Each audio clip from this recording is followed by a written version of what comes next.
현재 전 세계 최대 이슈는 미얀마, 수에즈 운하, 팬데믹, 미중 갈등 정도로 압축할 수 있습니다. 그런데 또 하나가 있다면 오늘 우리 머리 위에 푸른 태양이 뜨게 하고 누런 하늘을 만들어버린 국경을 초월한 몽골, 중국발 황사와 미세먼지와 같은 환경 재난이 전 세계에서 일어나고 있다는 문제도 있겠는데요.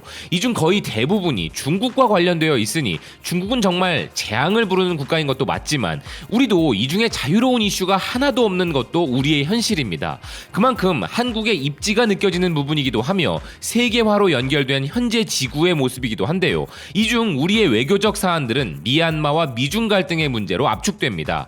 일각에서는 이를 놓고 한국이 외교 무능을 증명했다는 둥, 미국과 중국 모두에게 압박을 받고 있다는 둥 비논리적인 비난들이 난무하는 상황이기도 한데요. 그런데 이런 비난들과는 달리 돌아가는 상황은 좀 이상합니다. 미국은 한국에게 미국과 중국 중 태기를 하라는 압박을 하지 않겠다고 하고 있고 중국은 한국을 대하는 것과 일본을 대하는 것이 천지 차이인 상황인데요. 그리고 일본은 바이든 정부와 한국은 쿵짝이 맞아 들어가고 있는데 일본은 아무것도 하지 못했다며 명분만 찾다가 실리는 한국이 다 가져갔다는 이야기를 하고 있습니다.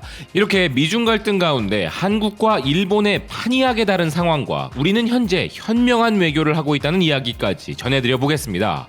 미국 블룸버그 통신은 미국 국무부 장관 토니 블링컨이 동맹국들에게 미국과 중국 중 선택을 하라는 강요를 하지는 않을 것이라 언급했음을 보도하고 있는데요. 블링컨 국무부 장관이 수요일 벨기에 브뤼셀의 나토 본부에서 가진 연설에서 미국은 동맹국들을 중국과 양자택일하도록 강요하지 않을 것이다. 우리는 최후 통첩이 아닌 혁신에 의존할 것이라 말한 부분을 기사는 전하고 있습니다.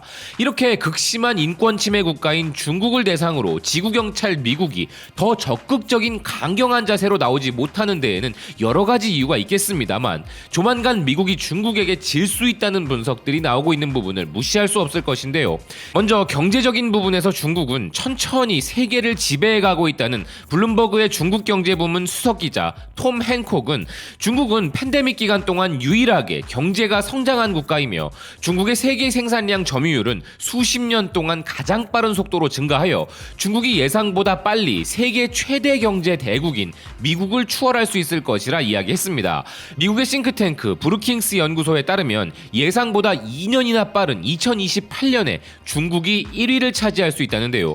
중국은 팬데믹에 대한 조기 봉쇄 탈출과 그에 따른 회복으로 2020년 세계 최대 외국인 직접 투자 수혜국이 되었고 현재 중국이 전 세계 GDP에서 차지하는 비중은 14.5%로 2010년 9.2%에 비해 크게 증가했으며 포춘 500대 기업 중 미국의 기업은 121개인 반면 중국의 기업은 124개이고 시장 환율 기준 중국의 경제 규모는 미국의 71.4%에 육박한다는 것입니다.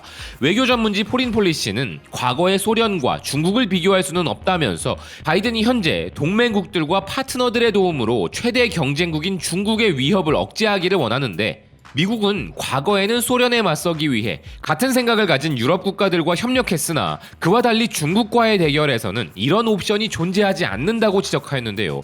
하지만 소련을 붕괴시킨 전략을 중국에게 적용하는 것이 맞지 않음에도 불구하고 지금 미국의 중국 압박 전략은 잘못된 바로 그 방향으로 가고 있다는 것입니다.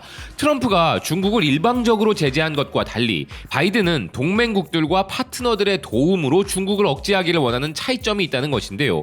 바이든은 현재 아세안 10개국과 쿼드로 알려진 호주, 일본, 인도와의 안보 대화 그룹을 강화하기를 바라고 있지만 문제는 아세안의 초점은 경제적 부분이고 미중 갈등의 가장 큰 마찰 지점 중 하나인 남중국해와 관련한 안보 문제가 걸려 있어서 일방적 미국 편에 서지 않는다는 것입니다. 쿼드의 경우도 대부분의 국가들은 자국의 안보에 초점을 맞추고 있어 미국의 관리들조차 이런 협의체들은 인위적으로 이루어진 것뿐이라 말한다는 것인데요.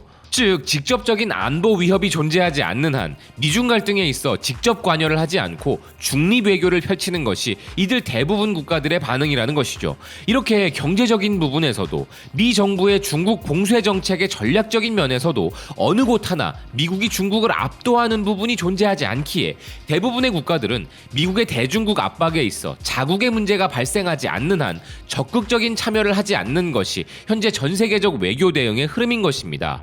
허나 현재 일본은 이런 외교적 부분에 있어 우리와는 완전히 다른 처지에 놓여 있습니다. 우리가 양쪽 모두에게 존중받고 있는 반면 일본은 양쪽 모두에게 강한 압박을 받고 있는데요. 블룸버그는 스가 총리가 미국 방문하는 것을 크게 자랑하고 있지만 마냥 기쁘지만은 않을 것이라고 보도하였는데, 그것은 일본이 대중 압박에 동참하라는 미국의 압력에 직면해 있기 때문이라는 것입니다. 일본은 오랫동안 최대 무역 파트너인 중국에 대한 경제적 제재를 가하는 것을 거부해왔지만 이제 그렇게 해야만 하는 상황에 직면했다는 것인데요. 일본 여당 자민당에서도 일본은 대중국 제재에 참여하지 않은 유일한 G7 국가라는 비난 여론이 일고 있다는 것입니다. 그리고 일본 내부에서는 바이든 정권에 이미 공헌을 한 한국과 달리 일본은 아직 아무것도 하지 못했다는 주장도 나왔는데요. 이후 수정되긴 했지만 미군 대변인 역시 일본해가 아닌 동해라고 불렀던 이유 역시 이 부분을 간과할 수 없다는 것입니다. 미국이 한국을 대하는 것과 일본을 대하는 것의 차이를 일본 내부에서도 인식하고 있는 것이며, 일본 기준에서 볼 때 한미 간에는 대화를 하고 있고 미일 간에는 압박만이 존재한다는 해석이 될 수도 있는 것이죠. 그리고 미국뿐 아니라 중국 역시 일본에 대한 압박을 강하게 몰아붙이고 있는데요. 일본이 인권에 관심 있다고 주장하는데 일본의 침략 전쟁으로 3,500만 명의 중국인 사상자가 나온 것을 일본은 잊었다라는 화춘잉 중국 외교부 대변인의 말이 있었습니다. 또한 그녀는 일본이 중국을 공격하는 것은 일본의 이익에 부합하지 않는다는 말로 압박과 경고를 하였다는 해석들이 나오고 있습니다. 반면 중국은 한국이 미중 양국 중에 선택을 하지 않고 전략적 모호성을 가지고 가는 것에 대해 현상 유지를 해주길 바랄 뿐 그 이상의 압박은 없는 상황이죠. 이는 전략적 모호성에 기반한 실리 외교에 있어 우리가 얼마나 잘하고 있는가를 보여주는 부분입니다.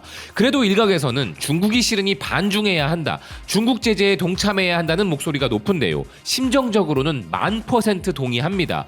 중국이 하는 짓을 생각한다면 당연히 그래야만 하겠지만 국가 간의 외교에서는 이는 조금은 다른 문제인 것이죠. 현재 미중 갈등에서 중립 외교를 선택하지 않고 미국 편을 들거나 중국 편을 드는 국가들의 공통점이 있는데요. 멀리 볼 것도 없이 쿼드 내부에서만 봐도 문제는 정확히 보입니다. 인도는 중국과 국경 갈등이 있으며 호주는 경제 마찰이 있고 일본의 경우 센카쿠 열도를 둘러싼 분쟁이 끊이지 않고 있죠. 이들의 공통점은 미국의 도움 혹은 미국과의 동맹이 절실한 구조이고 스스로 중국을 상대할 수 없고 미중 갈등이 되려 안보에 도움이 되는 국가들인 것입니다. 심지어 인도는 그 와중에서도 미국과의 거리감은 유지하고 있죠. 그럼 우리는 어떤가요? 우리는 저들과 전혀 상황이 다릅니다.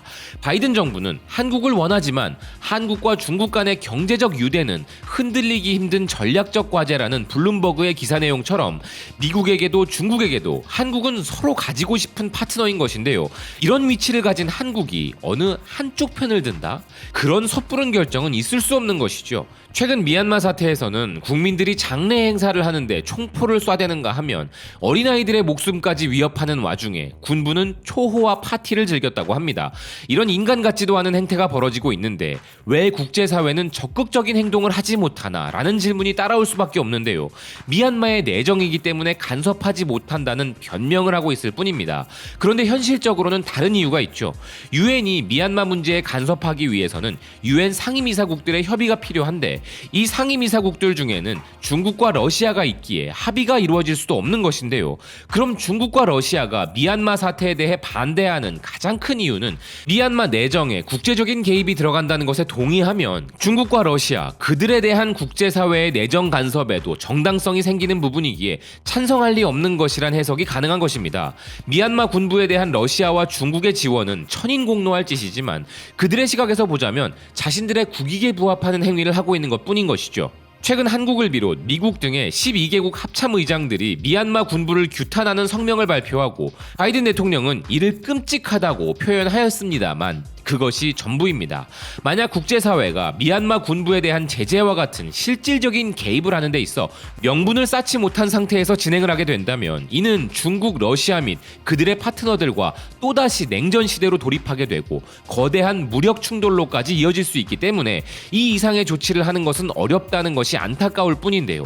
정리해보면 이렇습니다. 미국은 혼자서 중국을 압도할 수 있는 절대 1강이 아닙니다. 아울러 러시아라는 존재도 있습니다. 그래서 미국은 동맹국들과 파트너들과 힘을 합치고자 합니다. 인권이라는 것은 명분으로 말이죠. 허나 소련이라는 이념적 적대국이 존재했던 과거와는 달리 미국의 동맹과 파트너들은 자국의 안보와 관련된 부분이 아닌 이상에는 적극적이지 않습니다. 또한 수많은 외신 기사들이 보도하듯 중국과의 경제 협력 관계에서 자유로울 수 있는 국가는 어디에도 없으며 심지어 미국 기업들마저도 중국이 아니라면 위태로운 기업들이 많으며 자신들의 정부를 상대로 미중 갈등에 대한 우려를 표하고 있는 형편이죠. 광해군의 중립외교는 후금과 명나라 사이에 절대적인 강자가 존재하지 않기에 어느 쪽을 선택해도 잃을 것이 분명한 상황에서 현명함을 보인 실리외교로 기억되고 있습니다. 그리고 지금 우리 정부의 외교는 여기에 더해 더 멀리 보고 광해군 그 이상을 하고 있습니다. 우리는 미국이라는 명나라와 중국이라는 후금 사이에서 모두 존중받고 있으며 실질적 해결책이라 할 수 있는 두 가지 방법으로 인도 등을 비롯한 세계 수많은 국가들과 다자 외교를 펼침과 동시에 그 어느 때보다 국방력에 대한 투자를 적극적으로 하여 자주국방에 대한 강한 의지를 보이고 있습니다. 세상 어려운 미중 갈등의 틈바구니 속에서 최선의 방안을 고민하고 있는 우리 정부가 앞으로 더 잘했으면 좋겠다는 비판은 할 수 있지만 중국은 쓰레기라고 외치지 못하니 결국 친중 정권이네 하면서 잘 못하고 있다는 이야기는 어울리지 않는다는 생각입니다. 시청해주셔서 고맙습니다. 또 뵙겠습니다.